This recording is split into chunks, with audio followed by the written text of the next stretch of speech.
Расте бројот на заболени текстилни работнички. Во денешниот билтен регистрирани 13 новозаболени, најмногу во Штип 10, 2 во Карбинци и 1 во Чешиново Облешево. Се очекуваат резултати и за други работнички кои се опфатени со скрининг тестирањето во конфекцијата, која веќе 6-ти ден е затворена. Што ги очекуваме резултатите од тестирањата кои што се случија во претходните неколку дена од таа текстилна компанија, каде што и за очекување да имаме неколку позитивни случаеви. Навистина сме крајно внимателни. До предпладневните часови на Штипска инфектологија се хоспитализирани 15 пациенти, но во текот на денот бројот може и да се зголеми. Првиот човек на општинскиот кризен штаб смирува. Болницата има капацитет, вели тој.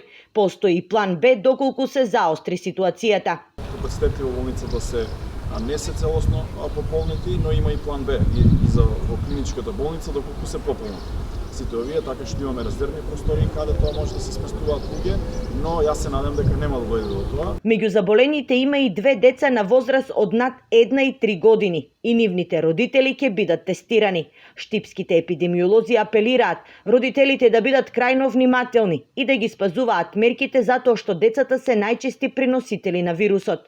Во моментот во Штип има 30 активни случаеви и 170 лица во самоизолација. Изминатите денови е направена дезинфекција на улиците, ординациите, влезовите пред конфекциите, угостителските објекти и парковите.